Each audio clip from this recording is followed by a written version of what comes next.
చెప్పండి. ఇప్పుడు మీరు చూసినట్టయితే గతంలో 2014లో చంద్రబాబు మేనిఫెస్టో చూశారు, 2019లో జగన్ పెట్టిన మేనిఫెస్టో చూశారు. ఈ మేనిఫెస్టోని కరెక్ట్గా ఎవరు అమలు చేశారంటారు? జగన్మోహన్ రెడ్డి గారే జగన్మోహన్ రెడ్డి గారే అమలు చేశారు బాగా. మరి జగన్మోహన్ రెడ్డి గారు ఇప్పుడు పేదలకు సంక్షేమ పథకాలు ఇస్తున్నాడు, రాష్ట్రం మరి శ్రీలంక చేస్తున్నారు అంటున్నారు. అదే లేదు, అందరినీ బాగా చూస్తున్నాడు, ఇబ్బంది ఏం లేదు. ఎస్టీలు కానీ ఎస్సీలు కానీ బీసీలు కానీ అందరినీ చూస్తున్నాడు. ఓసీలని లేదు, ఎస్టీలు ఎస్సీలని లేదు, అందరికీ ఆయన ఒకటే. బీసీలని లేదు, ఓసీలని లేదు, అందరికీ ఆయన ఒకటేను, ఇబ్బంది ఏం లేదు. మరి ఇప్పుడు నేను ప్రజల పక్షాన పేదల పక్షాన అని చెప్పేసి జగన్ అంటున్నాడు. మీరు మంచి చేస్తే నాకు ఓటు వేయండి అని అంటున్నాడు. మరి చంద్రబాబు నాయుడు ఆ మాట ఎందుకని అనలేకపోతున్నాడు? ఈయన మంచి చేశాడు కాబట్టి ఈయన అంటున్నాడు, ఆయన చేయలేకపోయాడు కాబట్టి ఆయన అంటలేదు.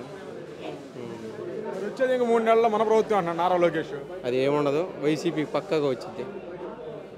మరి ఇక్కడ తెలుగుదేశం జనసేన 2 పొత్తున్నాయి కదా, మరి పక్కకి ఎలా వస్తుంది? ఎన్ని పొత్తులున్నా బ్రహ్మాండంగా వచ్చింది, ఇబ్బంది ఏమి లేదు.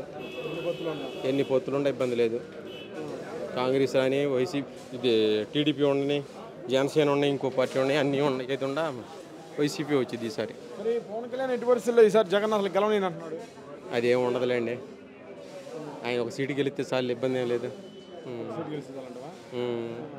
నారా లోకేష్ ఇంకొచ్చేది 3 నెలల్లో మన పార్టీ అంటున్నాడు. 3 నెలల్లో వైసీపీ తెలుగుదేశం ఎట్టు వచ్చిందండి ఈసారి మరి గెలిచేది మరి మన ఇప్పుడు ఆ లెక్కన అనేది గెలిచేది మేమేననే అంటుంది. 3 నెలల్లో వచ్చేది మన పార్టీ అంటున్నాడు. అది ఏమి ఉండదులేండి, చూస్తాం ఒక 3 నెలల్లో. మరి జగన్ సొంత నియోజకవర్గం పులివెందులు ఉంది చూడు, అక్కడే జగన్ ఓడిస్తామంటున్నారు. సాధ్యపడిద్ది అంటారా? 2-3 జన్మలు ఎత్తినా కూడా అది వల్ల కాదులే.